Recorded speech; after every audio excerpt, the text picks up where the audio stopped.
podcast. I'm your host, Curtis, and always I am joined by my partner in crime and my co host, my guy, RJ. What's good, man?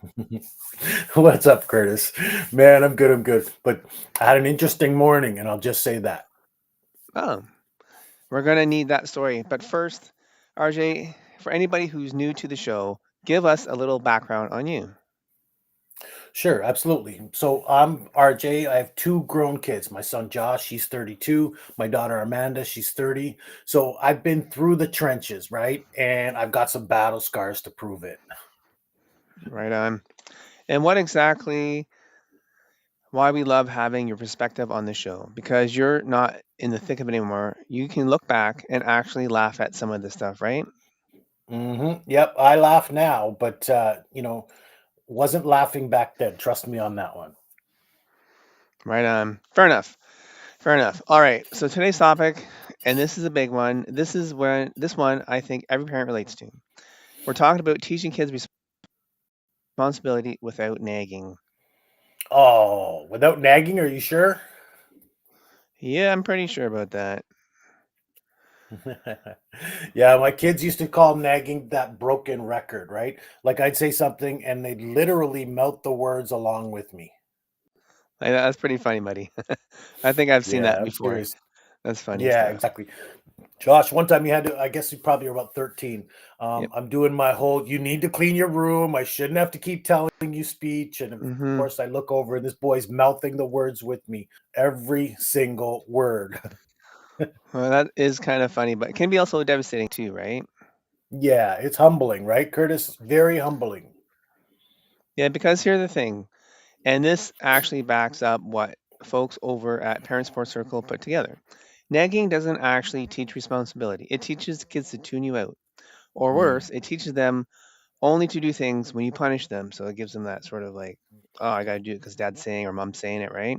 So you're not yeah. building any internal motivation with those ways of doing it, right? Right, which is exactly what happened with Josh, right? He wasn't learning to be responsible, he was learning to wait me out. Yep, that's right.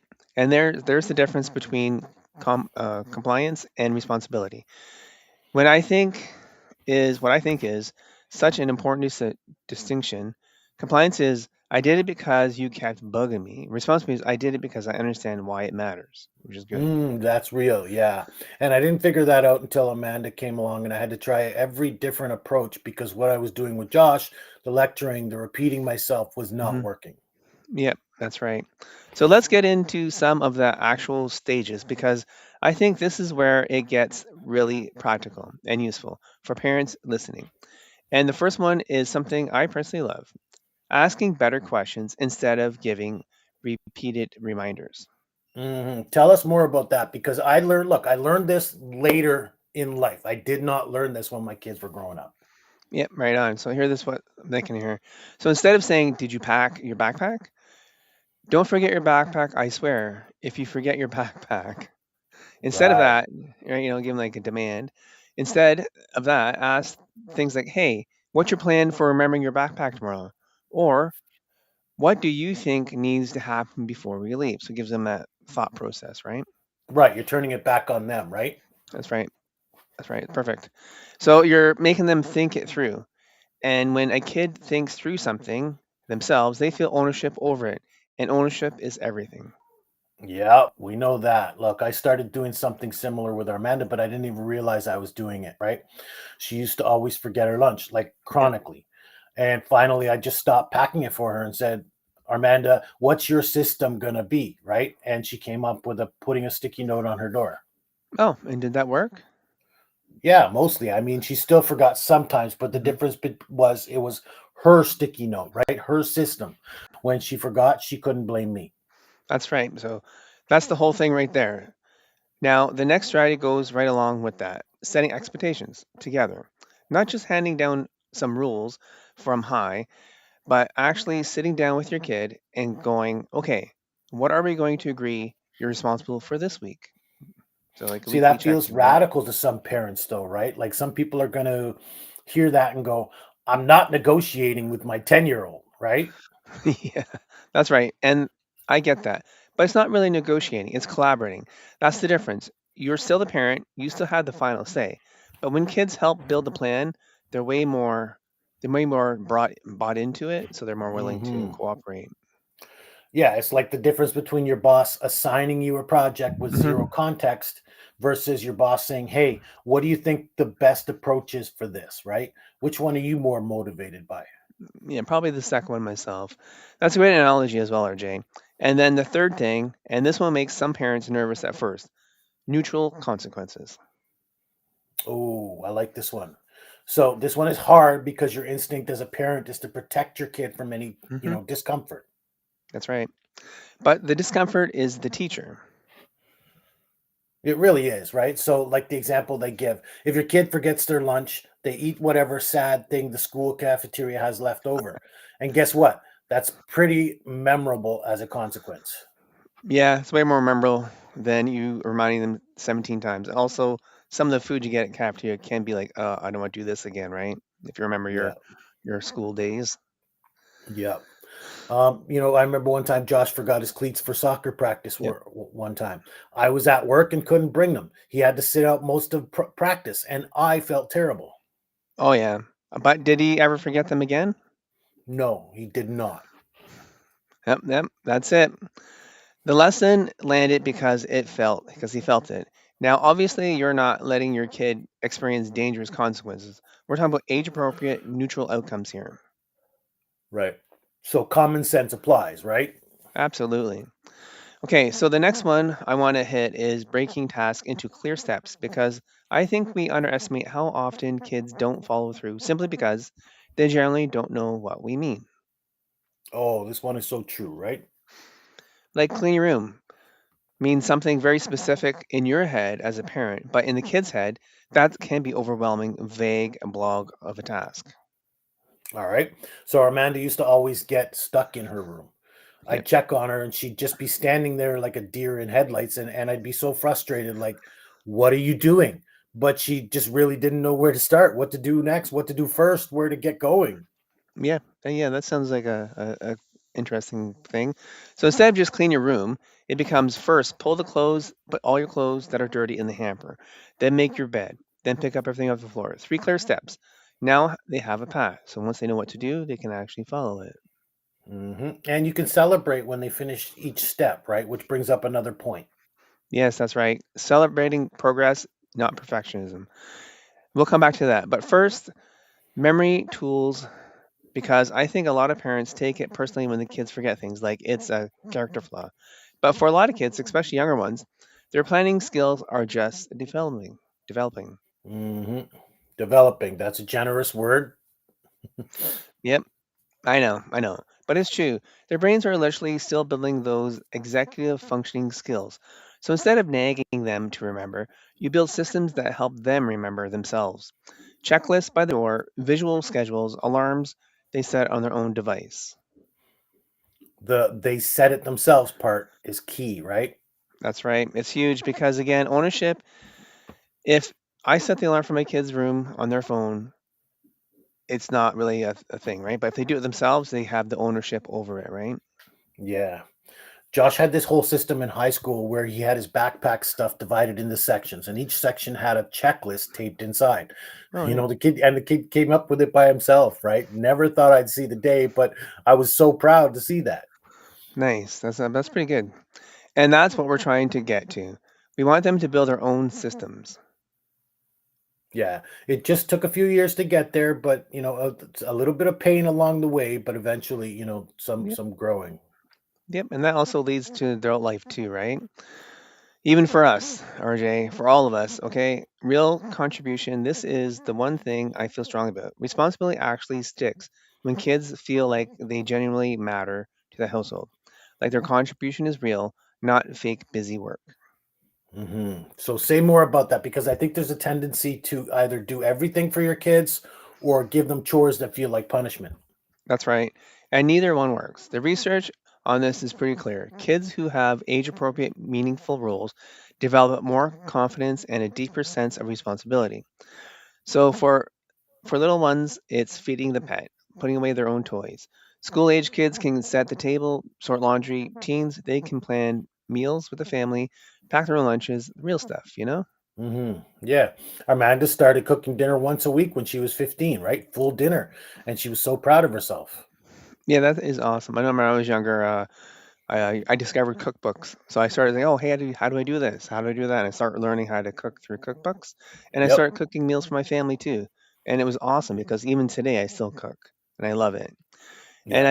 I bet your daughter was more careful about grocery lists and timing than you ever expected, right? Yeah. She was more organized about that meal than she was about anything else in her life at the time, especially her room. Awesome. Yeah, because it was hers. It mattered. People who count on her, that's the magic, because people are counting on hmm her. All right. So we've talked about questions, expectations, natural consequences, Hmm. clear steps, memory tools, real contribution. What else have we got? All right, next one would be problem solving. This one is about resisting the urge to fix everything for your kid.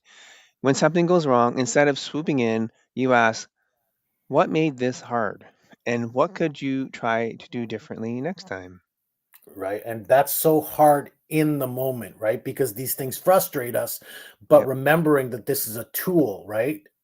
That can be helpful. that's right. So hard because you love them, you don't want them to struggle.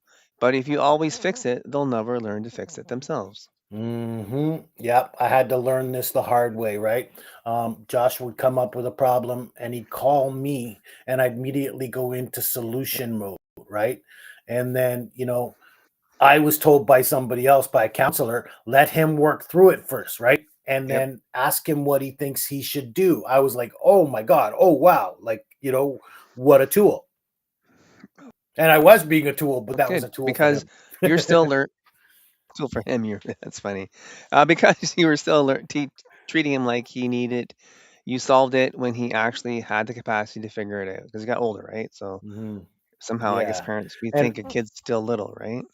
yeah, always, right? But Yeah. when I started asking instead of answering, man, he stepped up. He figured stuff out, right? Good stuff.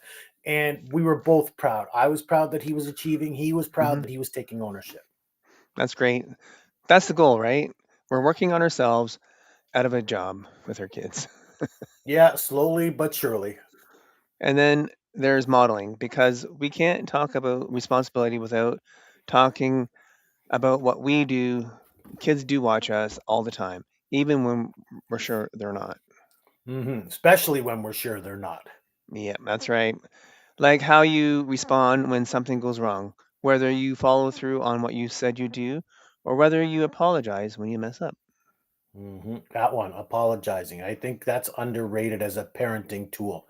When I apologize to my kids for something genuinely, I could see it change the whole energy. Like, oh, adults admit when they're wrong. You know what I mean? Now I can too. Yep. And what that does is help normalize accountability, which is that what responsibility ultimately is. Yeah, that definitely. Yep. And then the last piece, celebrating growth, not perfection. And generally say, hey, I noticed you remembered your homework today. I appreciate that. That goes much further than any other lecture. Yeah, because you're catching them doing something right instead of Yep. pointing out what went wrong. Exactly, RJ. Progress gets reinforced when it's noticed. And kids who feel seen for their effort keep trying. Yeah, I wish I'd been able to do more of that when they were younger. Honestly, like less of the "why can't you just," you know what I mean, and more of the "hey, I can see you're trying." You know what I mean? So we're applauding them rather than getting annoyed or frustrated. Yep, yep. And it's never too late to do this, right? For even with your grown kids, you can still give them encouragement and say that you're proud of them and stuff, right? Yeah, that's true. I still tell Josh and Armando when I'm proud of them, especially now. It matters more than everything.